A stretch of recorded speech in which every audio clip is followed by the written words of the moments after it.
حضرت ابن عمر رضی اللہ تعالیٰ عنہ فرماتے ہیں کہ ایک شخص نے نبی اقدس صلی اللہ علیہ وسلم سے دریافت کیا کہ یا رسول اللہ صلی اللہ علیہ وسلم، سب سے زیادہ سمجھدار اور سب سے زیادہ محتاط آدمی کون ہیں؟ آپ صلی اللہ علیہ وسلم نے فرمایا کہ جو شخص موت کو کثرت سے یاد رکھتا ہو اور موت کے لیے ہر وقت تیاری میں مشغول رہتا ہو، یہی لوگ ہیں جو دنیا کی شرافت اور آخرت کا اکرام حاصل کرنے والے ہیں۔ حضرت عمر بن عبدالعزیز رحمۃ اللہ علیہ ایک مرتبہ ایک جنازے کے ساتھ تشریف لے گئے اور قبرستان میں پہنچ کر علیحدہ ایک جگہ بیٹھ کر کچھ سوچنے لگے۔ کسی نے عرض کیا، یا امیر المؤمنین، آپ اس جنازے کے ولی تھے، آپ ہی علیحدہ بیٹھ گئے؟ فرمایا، ہاں، مجھے ایک قبر نے آواز دے دی اور مجھ سے یوں کہا کہ اے عمر، تم مجھ سے یہ نہیں پوچھتا کہ میں ان آنے والوں کے ساتھ کیا کیا کرتی ہوں؟ میں نے کہا، تو ضرور بتا۔ اس نے کہا کہ ان کے کفن پھاڑ دیتی ہوں، بدن کے ٹکڑے ٹکڑے کر دیتی ہوں، خون سارا چوس لیتی ہوں، گوشت کھا لیتی ہوں۔ اور بتاؤں کہ آدمی کے جوڑوں کے ساتھ کیا کرتی ہوں؟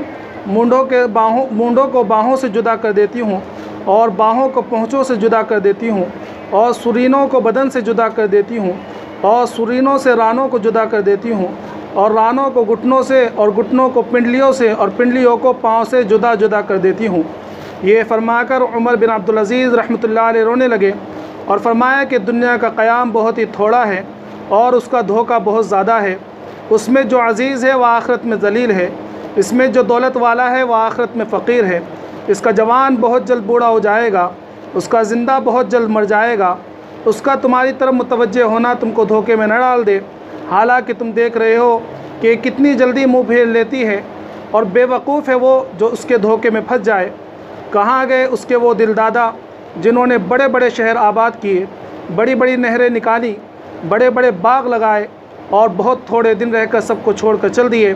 وہ اپنی صحت اور تندرستی سے دھوکے میں پڑے کہ صحت کے بہتر ہونے سے ان میں نشاط پیدا ہوا اور اس سے گناہوں میں مبتلا ہوئے۔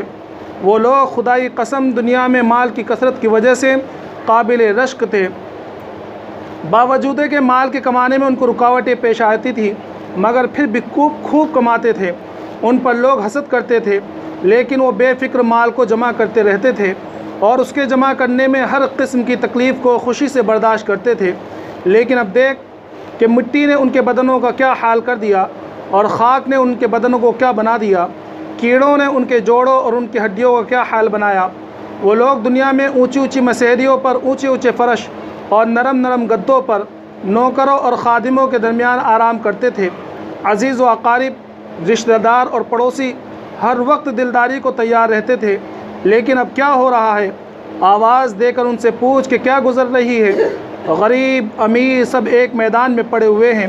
ان کے مالدار سے پوچھ کہ اس کے مال نے کیا کام دیا، ان کے فقیر سے پوچھ کہ اس کے فقر نے کیا نقصان دیا، ان کی زبان کا حال پوچھ جو بہت چہکتی تھی، ان کی آنکھوں کو دیکھ جو ہر طرف دیکھتی تھی، ان کی نرم نرم کھالوں کا حال دریافت کر ان کے خوبصورت اور دلربا چہروں کا حال پوچھ، کیا ہوا ان کے نازک بدن کو، معلوم کر کہاں گیا، اور کیڑوں نے ان سب کا کیا حشر بنایا، ان کے رنگ کالے کر دیے، ان کا گوشت کھا لیا، ان کے منہ پر مٹی ڈال دی، اعضاء کو الگ الگ کر دیا، جوڑوں کو توڑ دیا۔ آہ، کہاں ہیں ان کے وہ خدام جو ہر وقت حاضر ہو جی حاضر ہو جی کہتے تھے؟ کہاں ہیں ان کے وہ خیمے اور کمرے جن میں وہ آرام کرتے تھے؟ کہاں ہیں ان کے وہ مال اور خزانے جن کو جوڑ جوڑ کر رکھتے تھے؟ ان حشم و خدم نے اس کو قبر میں کھانے کے لیے کوئی توشہ بھی نہ دیا، اور اس کی قبر میں کوئی بسترا بھی نہ بچھا دیا، کوئی تکیہ بھی نہ رکھ دیا، زمین ہی میں ڈال دیا، کوئی درخت پھول پھلواری بھی نہ لگا دی۔ آہ، اب وہ بالکل اکیلے پڑے ہیں، اندھیرے میں پڑے ہیں۔ ان کے لیے اب رات دن برابر ہیں، دوستوں سے مل نہیں سکتے، کسی کو اپنے پاس بلا نہیں سکتے۔ کتنے نازک بدن مرد، نازک بدن عورتیں، آج ان کے بدن بوسیدہ ہیں، ان کے اعضاء ایک دوسرے سے جدا ہیں، آنکھیں نکل کر منہ پر گر گئی، گردن جدا ہوئی پڑی ہے، منہ میں پانی پیپ وغیرہ بھرا ہوا ہے، اور سارے بدن میں کیڑے چل رہے ہیں۔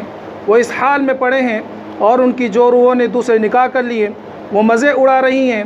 بیٹوں نے مکانوں پر قبضہ کر لیا، وارثوں نے مال تقسیم کر لیا، مگر بعض خوش نصیب ایسے بھی ہیں جو اپنی قبروں میں بھی لذتیں اڑا رہے ہیں، تر و تازہ چہروں کے ساتھ راحت و آرام میں ہیں۔